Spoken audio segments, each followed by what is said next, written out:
Halo teman-teman, kali ini kita akan merangkum materi kuliah Ushul Fikih selama 1 semester menjadi satu video sintesis yang padat. 1. Pengertian Ushul Fiqh, hukum, dan kalam. Mari kita mulai dari dasar. Apa itu Ushul Fiqh? Secara bahasa, ushul adalah dasar atau asal, fiqh adalah pemahaman mendalam. Jadi ushul fiqh adalah ilmu tentang prinsip-prinsip dasar dan cara menggali hukum syara dari dalil-dalilnya secara rinci.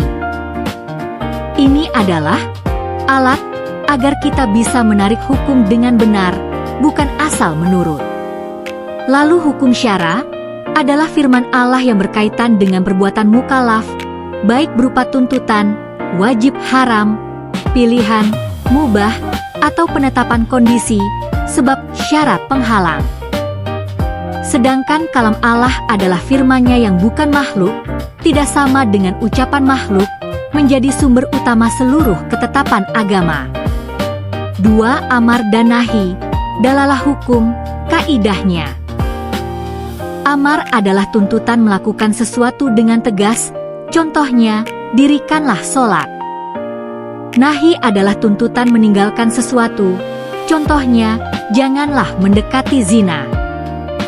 Keduanya memiliki makna hakiki jika tidak ada tanda lain. Dalalah hukum, cara teks menunjukkan makna, ada yang langsung jelas, ada yang perlu penjelasan.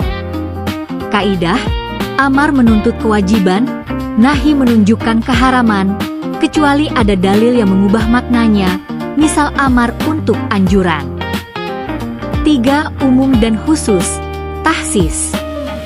Umum, am, adalah lafaz yang mencakup semua tanpa batas. Misal, Allah mengetahui segala sesuatu. Khusus, khas, adalah lafaz yang terbatas pada sebagian saja. Tahsis adalah proses memisahkan sebagian dari cakupan umum agar tidak berlaku bagi yang lain. Misal ayat umum, halalkan makanan, dikecualikan untuk bangkai. 4. Mutlak dan muqayyad. Mutlak adalah lafaz yang menyebutkan sifat tanpa batasan tambahan, misal, bebaskan budak.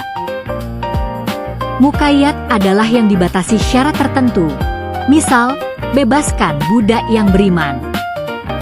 Jika ada dalil yang sama penyebabnya, mutlak disesuaikan dengan muqayyad. 5. Mujmal dan bayan. Mujmal adalah lafaz yang maknanya samar dan butuh penjelasan. Misal, laksanakanlah sholat, cara dan waktunya belum jelas. Bayan adalah penjelasan yang mengubah samar menjadi terang, datangnya dari Al-Quran, Sunnah, atau Ijma. 6. Zahir dan ta'awil, perpindahan makna. Zahir adalah makna yang paling tampak dan mudah dipahami dari lafaz. Ta'awil adalah memindahkan makna dari yang tampak ke makna lain yang masih bisa diterima bahasa. Harus ada bukti kuat, tidak boleh asal. Contoh, tangan Allah diartikan sebagai kekuasaan, bukan tangan fisik. 7. Nasakh dan mansukh, pengertian, syarat, hikmah. Nasakh adalah ketetapan baru yang menghapus hukum lama. Mansukh adalah hukum yang dihapus. Syarat. Dalil nasakh datang kemudian, tidak bisa menyatukan keduanya, dan berasal dari syarat. Hikmah, memudahkan umat, menyesuaikan kondisi masyarakat, dan menguji ketaatan. 8. Ta'arud dan tarjih, penyelesaian pertentangan dalil. Ta'arud adalah terjadinya pertentangan antara dua dalil yang sama kuat dan tidak bisa disatukan. Tarjih adalah cara memilih yang lebih kuat buktinya agar diambil hukumnya. Metode. 1. Sesuaikan dulu jika memungkinkan. 2. Pilih yang lebih tegas, lebih kuat sanad, atau lebih jelas maknanya. 3. Jika sama kuat, tunggu penjelasan atau pakai prinsip kehati-hatian.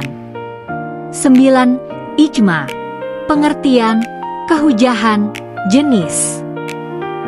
Ijma adalah kesepakatan seluruh ulama mukalaf umat Nabi Muhammad Shallallahu Alaihi Wasallam setelah wafatnya beliau tentang suatu hukum syara pada masa tertentu.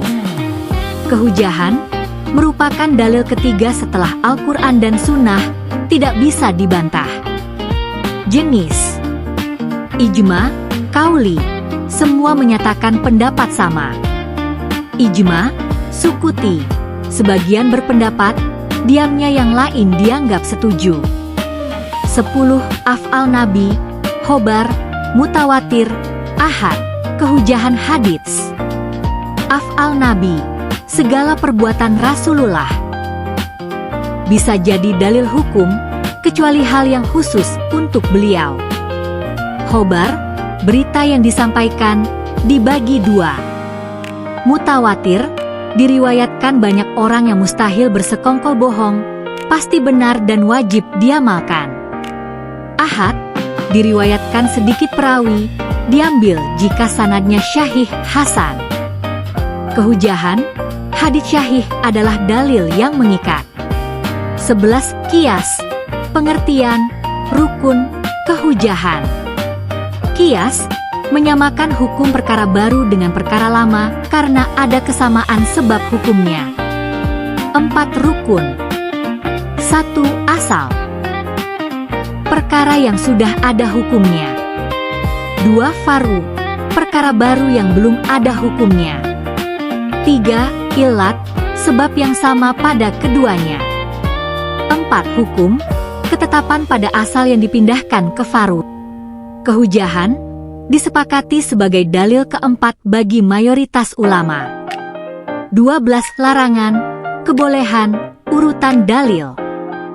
Hukum asal ibadah, larangan sampai ada dalil membolehkan. Hukum asal urusan dunia, kebolehan sampai ada dalil melarang. Tertib dalil, dari paling utama. 1 Al-Quran. 2 Sunnah. 3 ijma. 4 kias. 5 dalil lain yang disepakati. 13 ijtihad. Ijtihad mengerahkan seluruh kemampuan oleh ahli ilmu untuk menggali hukum syara yang tidak tertulis tegas dalam nas. Syarat menguasai Al-Quran, Sunnah, kaidah bahasa, dan usul fiqh. Hasilnya, jika benar mendapat 2 pahala, jika keliru tetap 1 pahala karena sudah berusaha maksimal.